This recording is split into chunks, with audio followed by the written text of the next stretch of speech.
Once again, we are still continuing with our question paper from Northwest September 2020. The topic is manufacturing. Now we are on 2.2.3. Ryan asks you to investigate the control over the raw materials. Refer to information B. Calculate the number of meters of fabric or leather that appear to be wasted during the production process. Okay, let's look at the information that is given in B. Okay, if you look at information B, the raw materials issued for factory production, there were 7,520 meters. Okay, I will write 7,520 meters that were issued. The issued was 7,520 meters that were issued for production. Okay, how many were actually used or how many were actually needed? Okay, we have got, if we look at the information that we are given here, they are saying that Ryan has done a study of the manufacturing process and determined that they need 1,2 meters of fabric to manufacture one handbag. So how many handbags were manufactured? 6,100 units. Let's find out how many meters were actually used in total. Okay, so let's check what was needed. This is what was needed, okay, for 6,100 handbags. We multiply by 1,2 meters, okay? 1,2 times 6,100 will give us something like 7,000, which is equal to 7,320 meters. Okay, all right. Okay, these are meters. Okay, so issued meters were 7,520, but the meters that were actually needed were 7,320 meters. 7,320 meters were needed. So here they are saying, let's go back to the question.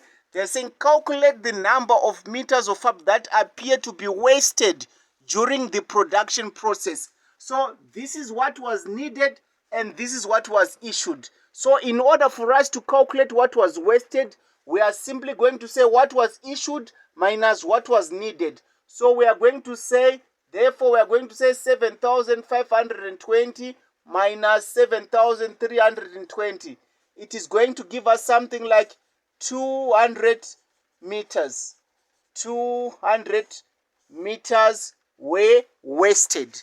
There are 200 meters that were wasted. Okay, we are done with that part. Okay, let's move on now to 2.2.4. Okay, they are saying that Ryan Cohen was aiming at a net profit of 500,000 in 2020. Refer to information D. Calculate how many handbags he should have produced to achieve this objective. Okay, first of all, when we do this calculation, I would want you to remember the formula or the method that we use to calculate the break-even point. The moment we know that formula, we are also going to be able to find out how many units or how many items are supposed to be made to make the 500 units.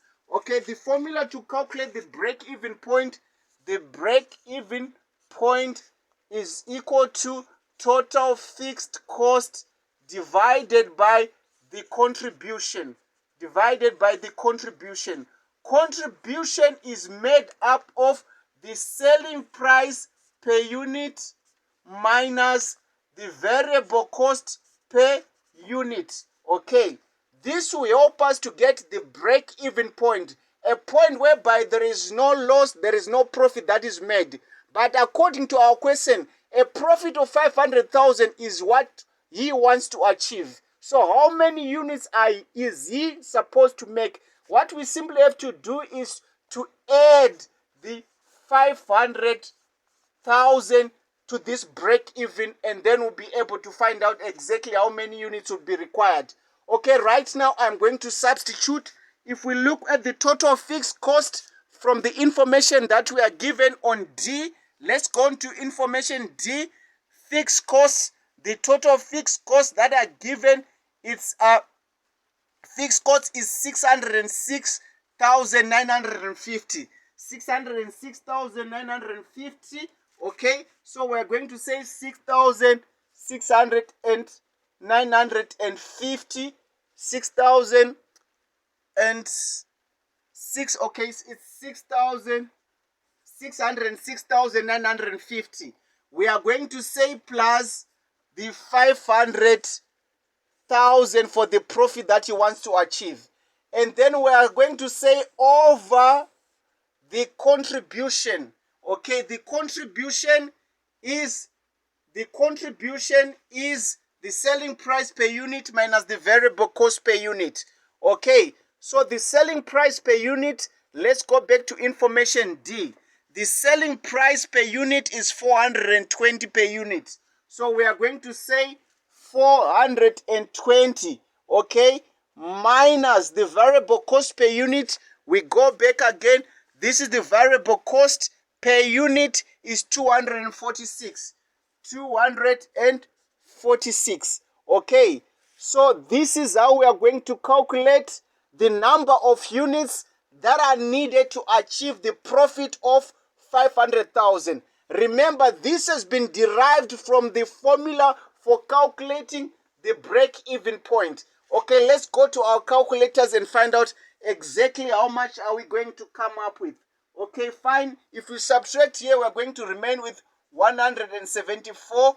Okay, fine. And then we divide with what is on top. Okay, if we add what is on top, we are going to have 1,106,000. 1 million. Here we are going to have 1,106,950,000. So in other words, now we are going to say 1,106,950,000 divided by 174 to get the number of units that are needed to make the profit of 500,000. Let me go back to my calculator.